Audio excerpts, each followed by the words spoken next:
Global stocks are watching developments from a key meeting in Iran Wednesday among some of the biggest oil producers. Josh Mahoney is a market analyst with IG in London and joins me now. And Josh, it seems like some of the major players in the oil market are going to Iran and basically saying, hey, look, you need to play ball too. You need to keep your production levels along with ours. It's quite easy for them to say that, quite honestly, because they're producing at record levels. Iran itself hasn't been doing so. Of course, it's had sanctions recently. As they are lifted, it's going to take some time for them to really get on track to pre-sanction levels. And therefore, the idea of telling them to freeze at the levels of January really doesn't seem feasible. I don't think it's going to happen. I think there could possibly be some sort of agreement that they might freeze it at pre-production levels, so letting them really increase the amount that they are actually producing until we get to that level, then they freeze it at. That's possibly the only thing they might get out of Iran.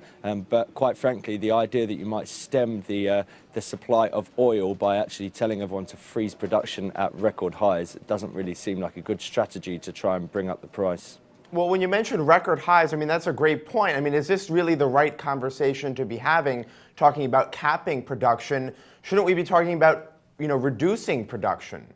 Well, we should be, but it's not going to happen, quite frankly. I think Saudi Arabia have got a plan and they're sticking to it, and it's unlikely that they're going to really change on that course. This decision to say that they're going to freeze it, I think is more of a publicity stunt than anything. I think ultimately they're pumping probably as much as they want to pump at the moment, and quite honestly, even if we did see any sort of freeze, what's to say that everyone's actually going to keep to it? Previously we had quotas at OPEC, they didn't necessarily keep to that. We actually saw Saudis producing more than the quota, and previously in 2001, when we last saw the production freeze agreement between both OPEC and non-OPEC members, we actually saw the Russians just go ahead and just export more than they actually agreed to do so. So there's no guarantee that people will even stick to it, even if they did agree to it. All right, let's shift back to the U.S. markets. Analysts at Bank of America have a note out saying that fourth quarter earnings growth is set to be the worst since 2009, of course, which was the financial crisis. What does this tell you? Well, quite honestly, I think the problem here is actually estimates.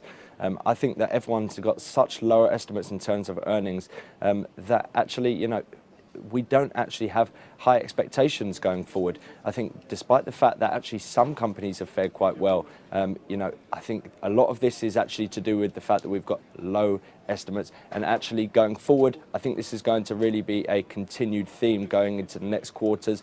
I think obviously energy is a big issue. We're also seeing big issues in terms of technology. I think quite frankly, a number of those innovators within the technological fields all of a sudden aren't actually perceived to be that anymore. And people are looking for disruptors within this sector as opposed to companies plodding along. And that's what companies like Apple actually seem to be doing at the moment. There's not really too many innovators within that field. And I feel like actually, that's possibly why it's actually not particularly faring so well.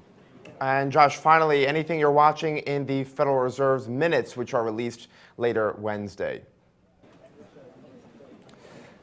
I don't think we're necessarily going to see too much, quite honestly. I think the problem is that, we've been hearing from FOMC members ever since, and quite frankly, we know that they're not necessarily going to be moving in the near term. Of course, the worry is for FOMC members is that they don't want to be the ones that have actually caused the next crash in stock markets. We have seen, ever since they actually decided to raise rates, we've seen this massive sell-off throughout 2016 so far.